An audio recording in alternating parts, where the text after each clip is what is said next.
নমস্কার, আমি বর্ষা চলে এসেছি একটি নতুন ব্লগ নিয়ে। তো ত্রিপুরা থেকে আসার পরেই আমার ফ্রেন্ড আমাকে অ্যানিভার্সারির জন্য ইনভাইট করেছিল। তো আমরা সন্ধ্যাবেলা চলে গেলাম ফুলবাগানে, যেখানে ওর অ্যানিভার্সারিটা আমরা সেলিব্রেট করব। তো দেখো পুরোটা কি সুন্দর বেলুন দিয়ে ডেকোরেশন করা হয়েছে। ওই রেস্টুরেন্ট থেকেই ওরা ডেকোরেশন করে দেয়। তো আমরা সবাই গিফট নিয়ে হাজির হয়ে গেছি, কিন্তু দেখো ওরা এখনও আসেনি। তো তাই ভাবলাম তোমাদের সাথে এই জায়গাটা শেয়ার করি। তো পুরোটা রাউন্ডের সার্কেলের মধ্যে বেলুন দিয়ে সাজানো। আর দেখো ওদের কেকটা যেই অর্ডার দেওয়া হয়েছিল, তো অন্য কারোর সাথে ওদের কেকটা এক্সচেঞ্জ হয়ে গেছিলো, বাট এটাও খেতে ভালোই ছিল। তো তারপর আমরা বলেছিলাম মালা নিয়ে আসতে, তো ওদের মালা বদল করাবো। তো দেখো ওরা একে অপরকে রজনীগন্ধার মালা পরিয়ে দিচ্ছে। তো দেখো, তো ভীষণ মজা হচ্ছিল, আমরা সবাই ভিডিও ফটোশ্যুট করছিলাম। তো দেখো দুজনকে গলায় মালা পরিয়ে দিচ্ছে, আর সত্যি বলতে খুব মজা হচ্ছিল। বিয়েতে যা মজা হয়েছে অ্যানিভার্সারিতে আরও বেশি মজা হয়েছিল। তবে এবার ওরা অত বড় করে ওটা করেনি, বলছে নেক্সট ইয়ার করবে। তো দেখো ফার্স্টে দাদা মালা পরিয়ে দিল, তারপর আমার বান্ধবী মালা পরিয়ে দিল, তারপর সিঁদুর পরানো হয়েছিল, কেক কাটিং হয়েছিল, অনেক অনেক মজা করেছি। তো মালা পরানোর পর ওরা ফটোশ্যুট করছে, আমরা অনেক ছবি তুলে নিচ্ছিলাম ওদের দুজনকে, বেশ মিষ্টি লাগছিল।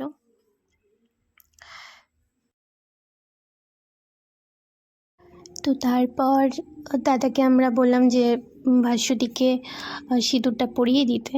তো দেখো দাদা এখন আমার বান্ধবীকে সিঁদুর পরিয়ে দেবে। তো বেশ মজার লাগে আমার কাছে ব্যাপারটা, যে আজকাল সবাই অ্যানিভার্সারিতেও সিঁদুর মালা এগুলো পরা একটা বিয়ে বিয়ে ব্যাপার হয়, যতই হোক বিবাহ বার্ষিকী বলে কথা।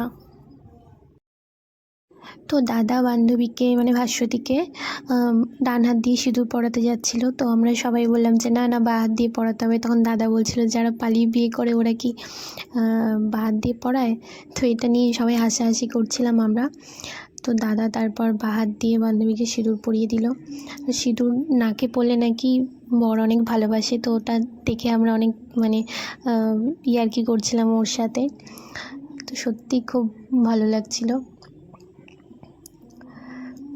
দেখো তো এখানে সিঁদুর পরিয়ে দিচ্ছে, আর সিঁদুর পরানোর পর সত্যি মানে এত মিষ্টি লাগে প্রত্যেকটা মেয়েকে দেখতে, অনবদ্য। তো খুব ভালো লাগছিল। তারপর সিঁদুর পরানো নিয়েও ফটোশ্যুট চলছিল অনেকক্ষণ। আরও ক্যামেরাম্যান ছিল, ওরা সবাই মিলে ছবি তুলছিল, অন্য বান্ধবীরা ছিল, মানে যারা যারা এসেছিল। তো সবাই মিলে ফটোশ্যুট করা হচ্ছিল ওখানে।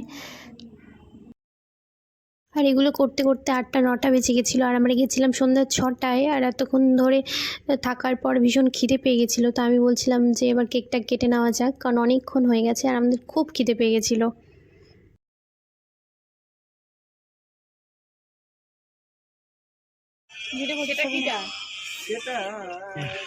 একটু মুখটা সামনে থেকে সরা। না এটা দরকার ছিল, বলছি তো ড্রাইভারে যখন ছিল তখন বলতে যাচ্ছিলাম কাটবো।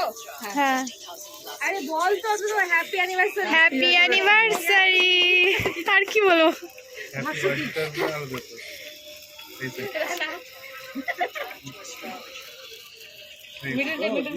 বিয়েতে কি ঘটনা ঘটে গেল? এবার দুজনকে খাইয়ে দিতে হবে, সেটার একটা ছবি নিতে হবে। এই ছবি নিবি। এটা আমাদের কেকটা না, জানিস আমাদের কেকটা রেড এর মধ্যে ছিল।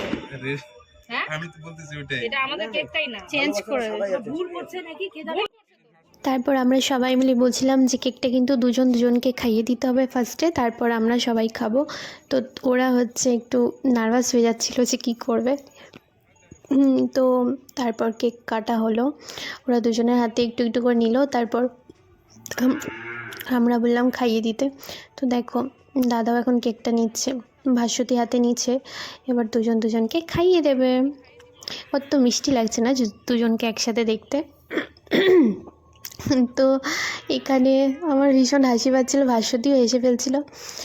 দাদা আর ভাস্বতী দুজনে কেক পর্ব শেষ হলো। তারপর যা কেক ছিল আমি তো অনেকটা খেয়েছি, সবাই মিলে খেয়েছি। কেক খাওয়া দাওয়া হয়ে যাওয়ার পরে আমরা সবাই মিলে রেস্টুরেন্টে গেছিলাম, মানে ভেতরে বসার জায়গা ছিল আলাদা। তো ওখানে গিয়ে আমাদের জন্য বিরিয়ানি অর্ডার দেওয়া ছিল, তো আমরা সবাই মিলে বিরিয়ানি খেয়েছি। তারপর দাদা আবার কর্নেটো খাইয়েছে আমাদেরকে, যেহেতু আমার কর্নেটো খেতে ভীষণ ভালো লাগে, সবাই পছন্দ করে অবভিয়াসলি কর্নেটোটা।